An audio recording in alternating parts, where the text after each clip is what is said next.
Hello, कसे आहात तुम्ही सगळे? आय होप छान असाल. मी प्रिया आणि तुम्ही पाहताय होम स्टोरीज विथ सिया आणि प्रिया. मी ना ब्लॉगिंग स्टार्ट केली आहे, पण हा ब्लॉग ना माझ्या आधीच्या ब्लॉगपेक्षा थोडा वेगळा असणार आहे. आणि हा ब्लॉग शेअर करताना माझ्या मनामध्ये खूप डाऊट आहेत आणि या ब्लॉगसोबत ना मी एक्सपेरिमेंट पण करणार आहे. हा ब्लॉग मी कुठं शेअर करणार नाहीये, व्हॉट्सअपला नाही, कुठेच याची लिंक टाकणार नाही. मी जस्ट एक जेन्युइन ब्लॉग बनवून माझ्या मनातल्या गप्पा तुमच्यासोबत बोलून हा ब्लॉग मी अपलोड करणार आहे. आणि मला पाहायचं आहे की या ब्लॉगवरती किती लोक येणार आहेत. आणि जर तुम्ही नवीन असाल आणि तुम्ही पहिल्यांदा मला पाहत असाल, प्लीज तुम्ही एक हार्ट तरी कमेंट सेक्शनमध्ये टाका, ज्यामुळे मला समजेल की कोणतरी नवीन आहे ज्यांनी माझा व्हिडिओ पाहिला आहे. माझं इथे भांडी घासणं चालू आहे, कारण आज भांडी घासायचं माझ्याकडे आलंय.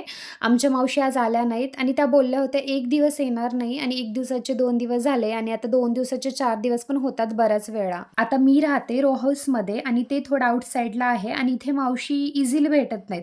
त्यामुळे आमच्या कॉलनीमध्ये मावशीचं खूप इम्पॉर्टन्स आहे की लेडीज नवऱ्याशी भांडतील एक वेळा, पण मावशी न सांगता 4 दिवस पण नाही आल्या तरी त्यांना काही कोणी नाही बोलत. तो जो मराठी मूव्ही आहे ना, नाच गं घुमा, मला वाटतं एक्झॅक्टली तशीच सगळ्यांची कंडिशन आहे. आता आमच्या सगळ्यांची इथे घर आहे 3 BHK आणि त्यामुळे मग आवरायला बराच वेळ लागतो आणि त्यात मावशी असतील तर मग थोडं इझी जातं सगळं मेंटेन करायला. आता इथे माझं सियाला रागवणं चालू होतं, कारण मी भांडी घासतेय तर तिला पण काहीतरी करायचंय.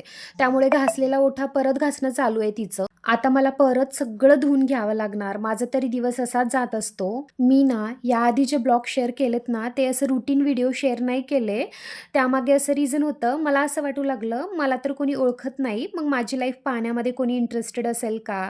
त्यामुळे मी मोस्टली होम डेकोर आयटम्स किंवा यूट्यूब रिलेटेड टॉपिक्सवरती व्हिडिओ शेअर केलेत. आता ह्या ज्या भरण्या दिसतात ना काचेच्या, त्या नुकत्याच मी माझ्या किचनमध्ये ॲड केल्या आहेत आणि खरंच क्वालिटी खूप छान आहे आणि एअरटाईट आहेत. लोणची किंवा अशी स्नॅक्स स्टोअर करण्यासाठी ज्यासाठी आपल्याला एअरटाईट कंटेनर लागतात, त्यासाठी ह्या भरण्या परफेक्ट आहेत. याच्या लिंक्स मी डिस्क्रिप्शन बॉक्समध्ये देईलच, तुम्हाला हवे असतील तर तुम्ही पाहून घ्या.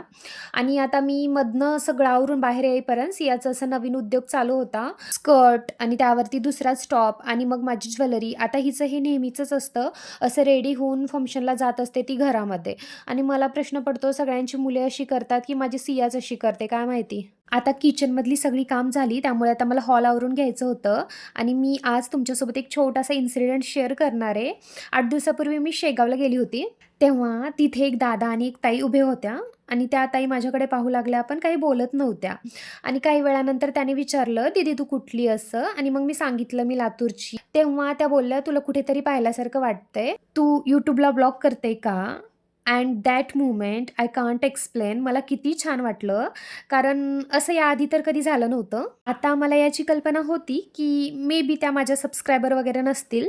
माझा एखादी शॉर्ट व्हिडिओ त्यांच्या फीडमध्ये गेला असेल, पण मला आनंद याचा झालेला, एक तरी व्हिडिओ त्यांच्या फीडपर्यंत पोहोचला. आणि कोणी कंटेंट क्रिएशन करत असेल ना, तर ते रिलेट करू शकतील की ती फिलिंग काय असेल. आता मी शेअर केलेला कंटेंट तुम्ही जर पाहिला असेल, तर अजून मी असा खूपसा कंटेंट शेअर नाही केलेला, तरी मला छान रिस्पॉन्स भेटत आहे. मागच्या 1 महिन्यामध्ये मी जवळपास 7 लाँग व्हिडिओज टाकलेत आणि त्यातले 2 व्हिडिओज 2Kच्या पुढे व्ह्यूज गेलेत त्याचे. आता कमी व्ह्यूज आलेले पण काही व्हिडिओज आहेत, पण माझं ऑटोमॅटिक असंच होतं की ज्या गोष्टी आयुष्यामध्ये माझ्या छान झाल्यात त्याकडे माझं अगोदर लक्ष जातं आणि मी त्यासाठी नेहमीच ग्रेटफुल असते.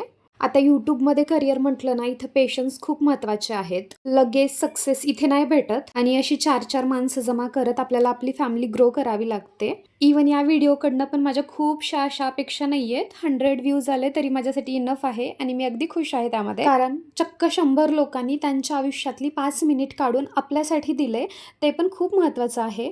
माझा व्हिडिओ छान असेल तर 100% परफॉर्म करेल आणि नाही केला तर मग गरज आहे मला आणखी थोडं इम्प्रूव्हमेंट करायची स्वतःमध्ये, स्वतःच्या कंटेंटमध्ये. आता चालू झालेली माझी ही जर्नी जवळून पाहायची असेल, तर नवीन कोणी असेल तर त्यांनी नक्की आपलं चॅनल सबस्क्राईब करा. आणि माझ्या या लिव्हिंग एरियामध्ये तुम्हाला ज्या वस्तू दिसत आहे त्यांची जर लिंक तुम्हाला हवी असेल तर मी ते डिस्क्रिप्शन बॉक्समध्ये देते. आणि त्याचे रिव्ह्यू आणि एकदम अस्थेटिक असं होम डेकोर करायचं असेल कमी बजेटमध्ये आणि मुळात मेंटेनन्स पण त्याचं कमी असावं असं आपल्याला वाटत असेल, तर त्यावरती एक डिटेल्स व्हिडिओ मी बनवला आहे. याआधीचाच तो व्हिडिओ आहे, तर तुम्ही नक्की पाहून घ्या. व्हिडिओमध्ये दिसणारे सगळेच होम डेकोरचे आयटम्स अगदी कमी किमतीमधले आहेत आणि त्याची क्वालिटी वगैरे पण खूप छान आहे. आणि ना माझा मूळ कन्सर्न असा असतो, की घरामध्ये जरी लहान लेकरं वगैरे असतील किंवा जॉइंट फॅमिली असेल, जास्त वडीलधारी व्यक्ती असेल, तरी आपल्याला मेंटेन करायला ईझी झाला पाहिजे. कारण कसं होतं, जर एस्थेटिक वस्तू म्हटलं, की दिसायला तर छान दिसतात, पण त्याला थोडं मेंटेन वगैरे करावं लागतं. आणि आयडियली मला तरी ते शक्य होत नाही, रोज सगळं व्यवस्थित ठेवणं. त्यामुळे मग कारण सिया काय करते, मधल्या-मधल्या वस्तू वगैरे काढत असते. त्यामुळे मी अशाच वस्तू प्रिफर करते. आणि आजचा हा ब्लॉग मी इथेच थांबवते. ज्यांनी त्यांचा वेळ काढून हा व्हिडिओ पाहिला आहे, त्यांना माझ्याकडनं मनापासून धन्यवाद आणि लवकरच भेटूया नेक्स्ट ब्लॉगमध्ये. आजसाठी बाय.